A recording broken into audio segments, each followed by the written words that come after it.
Hey guys, welcome to another episode of MTG Steam Brewery. As you can see, I'm bringing you a 5-color deck, but this is not like our last deck. It is a 5-color mid-range deck for our standard video. So, we're going to head right into it. Our first card is Elspeth Sun's Champion. She is just a house in all of the standard decks that play her. She dominated the Block Pro Tour, so there was no reason not to run her in this deck. So that's why she's here. She's just one of the best cards in Standard. We have a Kiora. She's going to be extremely good in a 5-color deck, just wanting to play a bunch of lands and get ahead, as well as her plus can be very relevant a lot. And if she ever ultimates, you do win the game, like many of the Planeswalkers' ultimates. But hers happens a surprisingly large amount, so she's definitely worth having. She's probably worth having a second one until I get my hands on her. Another one, just one. We have 3 Masquerader Hydra as our main mana sink.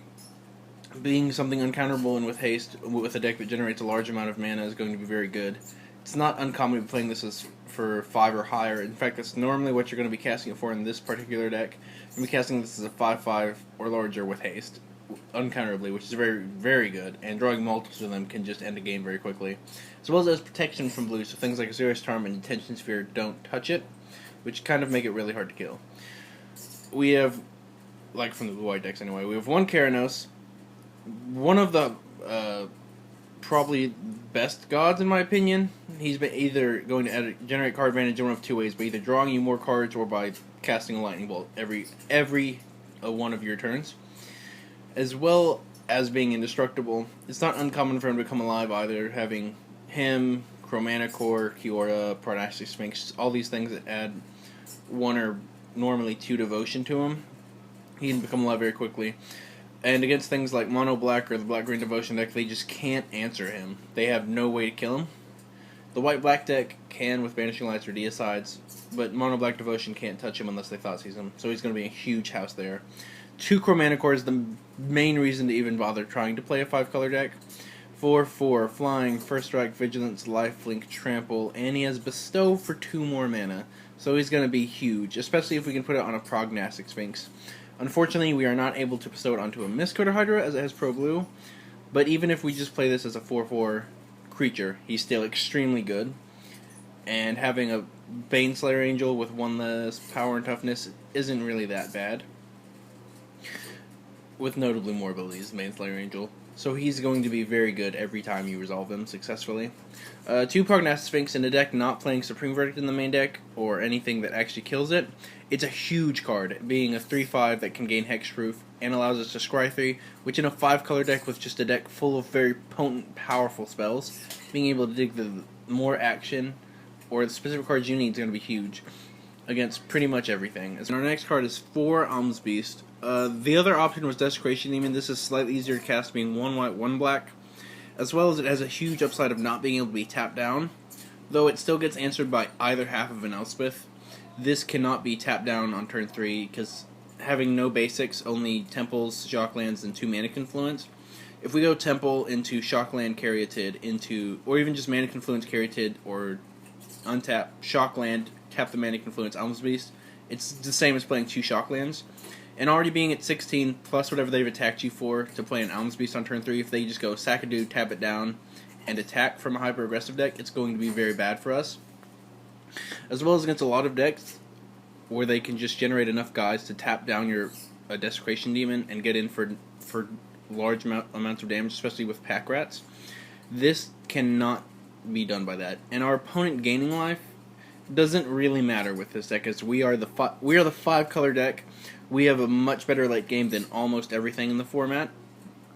So our opponent gaining life from blockers isn't really going to be that very relevant. Sometimes it will be, but only from like a control player's perspective. If they had an Elspeth, you killed it, and they still have some 1/1s left over, and they're just trying to buy time. They're one of the only decks with a better late game than you, so that's probably the only time it's relevant. But he's still worth having because he's a 4-mana 6/6 in that matchup. So he's very good there. We also have 2 Courser of Kruphix. No real reason to need to explain this card. 5-color deck, we need lands. It's a 2/4 for 3, it gains life. Also, it's a pretty standard card to have in pretty much any not aggressive green deck in Standard, so that's why he's there. We have 4 Sylvan Caryatid. one of the key parts of the deck. Being able to play this on turn 2 is going to be our best lead off in every game, simply because we're adding 5 colors. It's not the fact that we're ramping, it's the fact that we're fixing our mana. As well as it comes on a nice 0/3 body that has hexproof, so it can't be burned out and it can block really early. And this intercourse with Proof-Fix is really good. We also have one Assemble Legion, because this card is still extremely powerful, even though people are playing things like Ogara Charm, Deicide, Detention Sphere, and Banishing Light that can answer it. When it does go unanswered, it's just going to take over a game. So that's why we have that in here. 3 Detention Sphere. We also have Banishing Lights in the sideboard. We want Detention Sphere in the main deck just because it can hit if they go like Burning Tree, you can hit the double Burning Tree. It can hit all the Elspeth tokens if you killed an Elspeth, just clean up the board. It just has a little more versatility to it, other than it can't hit other Detention Spheres. That is the only downside, but what's still worth having, being 1 blue, 1 white. It's pretty easy to cast in this deck. Another very powerful card in 1 Rakdos Return, with another one in the board to back it up. Just being a house against midrange and control decks, but being very bad against aggressive decks. We didn't want too many, but we definitely wanted to have access to 1 in the main deck. We also have 2 Mizzy Mortars as some cheap removal. For the aggressive decks, it also kills Blood Barons and Stormbreath Dragons, which are very powerful cards against us. Because if we don't have a Mistcutter Hydra, we can't really kill a Blood Baron, and Stormbreath Dragons, it's going to cause us a bunch of problems. Being able to become 7/7, this just kills it early and gets over it. We also have 1 Sphinx's Revelation, because this card's arguably the best card in Standard.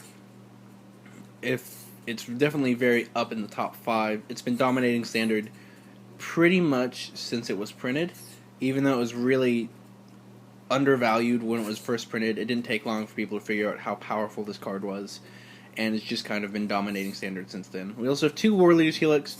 It can act as Reach, which isn't super relevant, but it's mainly it can kill a creature and gain 4 life against aggressive decks. Being able to play this on turn 3 is very good. Like block with Kill Caryatid, War Leaders Helix the other guy.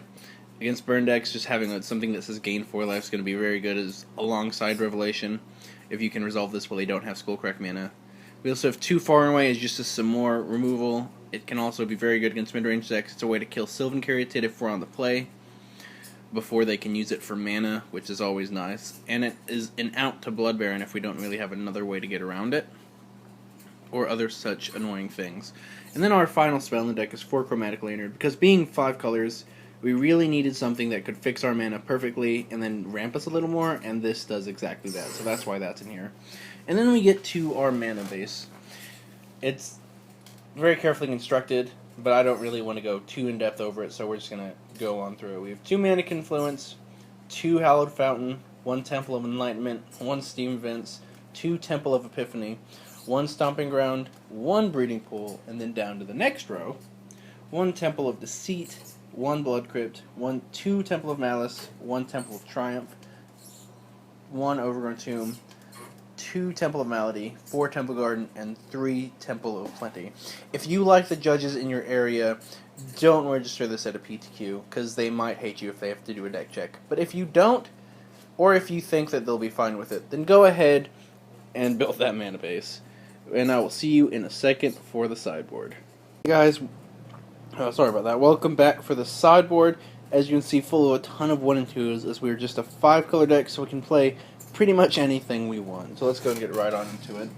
We have 1 Vraska the Unseen, a very potent card. Against control decks, she threatens to ultimate and win the game, as well as being able to kill Planeswalkers, Detention Spheres, and Vanishing Lights. Against decks like Jund Monsters, she can come down, kill one of their threats that must be answered, or you can take it up for threatening to go double Edict. So if they attack it, they still lose a guy, even if it kills your Vraska, and she's probably sticking around because she goes up to 6. We also have 1 Blood Baron, beating just a house against the blue-white Esper control decks, because they can only really kill it with Supreme Verdict, and then against all the Black Devotion decks, other than Red Black Devotion, if they have Mizzy Mortars, they can't really kill it with any of their black removal. But he's also really bad against like Jund Monsters with like Paula Kranos, Stormbreath Dragon, Sylvan Caryatid, and Course of Proof-Fix can block it early, so it's not going to get in. Xenaghost can make him just look really bad. Like, he gets outclassed very quickly against a deck like Gen Monsters, especially since they are also playing Busy Mortars. Just not good against that deck, which is actually one of the better decks in the format. So that's why we stuck him as a 1-up in the sideboard. We have 2 Nyx Fleece Ram as the hyper-aggressive decks are our worst matchup, our mana base being so painful. This makes that matchup a little better, being another 2-mana 0/5, just another 2-mana blocker. It also says gain life, which is also good. It's good against burn decks. Coming down on turn 2, just allowing you to gain some more life. Going with your Courser, Kruvix, Warrior Seal, Sphinx of Revelation in that matchup. Going to be very good in those matchups. We also have 2 Banishing Lights. Hits Planeswalkers, Detention Spheres, just must-answer threats. But we didn't want this over this and Detention Sphere in our deck against aggressive decks because I didn't think our matchup was that bad. This is more for the mid-range and control decks, just being as a catch-all for whatever we just really need to kill. As well as the other Rakdos Return to bring in against the control and mid-range decks. Just being able to clear out a control player's hand or like a Mono Black Devotion player's hand and shoot down a Planeswalker against control and Gen Monsters is going to be huge. So that's why that's there. We have 1 guild. The other option was Silence the Believers, but that is black, and this is 1 black while it also ramps us and fixes our mana, which can be relevant. Ramping into bigger Rakdos Returns, bigger Sphinx Revelations, and bigger Mistcutter Hydras can be very relevant. So that's why we went with guild over Silence the Believers. We also have 1 Supreme Verdict for the aggressive matchup. Just needed to. And even the Gen Monsters matchup, because their creatures are very powerful, sometimes they can just outclass ours, so we just really needed a way to hit the panic button and clear the board so that we can be far ahead, because we get to play with the knowledge that we have Supreme Verdict, we get to play to that, well they don't, so they can just play right into it, and we play to it where we'll kill everything and then be able to just reestablish a bigger board presence much faster than they are. And then we just have some more cheap removal and ultimate price turn burn. Just some cheap aggressive removal for the aggressive decks. Turn burn can also kill. If we really need to, we can bring it in against a deck like Gen Monsters, being able to kill Blood Barons. Gen Monsters can play that. Kill Blood Baron over Scopa, Stormbreath Dragon. If they tap out, it can kill a Reaper of the Wilds. Or even just leave 1 mana up, it still kills Reaper of the Wilds. It can kill Polocranus. It can kill pretty much any creature in Standard. And aggressive decks is just a cheap 2-mana removal spell. We also have 1 Golgari Charm, being able to kill, very good in the control matchup, being able to destroy Banishing Light, Detention Sphere, and if they have Blind Obedience in the sideboard for a Mistcutter Hydra, it can kill that. As well as it can also regenerate our creatures against the Supreme Verdict. And then against super aggressive decks, being able to give -1/-1 can sometimes be super relevant. So that's why the Golgari Charm's in there. And then our final 3 sideboard cards are 2 Negates and a Dispel is just some cheap, easy to cast counter spells for the control matchup, because we can't really rely on casting Dissolves. So we have Negate and Dispel as some cheap ways to protect our threats or just stop them from playing something like a huge Sphinx's Revelation or slamming an Elspeth on the board. So that's why those are in there. So there's our sideboard. I really hope you enjoyed our weird 5-color mid-range deck and that you'll enjoy the versus video. There won't be an article over this, but I do have an article over my modern Esper Hivemind Idyllic Teachings deck up on mtgbrodeals.com. The article is Teaching's Gonna Teach.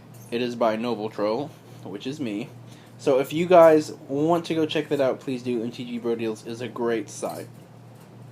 As normal, guys, you can catch us on Yahoo, puresoulsblog.yahoo.com, on Twitter, @puresoulsblog. You already know about my article website, puresoulsblog.wordpress.com, and that I write on mtgbrodeals.com. And you're obviously watching this video if you're listening to my voice and hating it as much as I am. So please hit the like and subscribe button, and we'll see you next time. Have a great day, guys.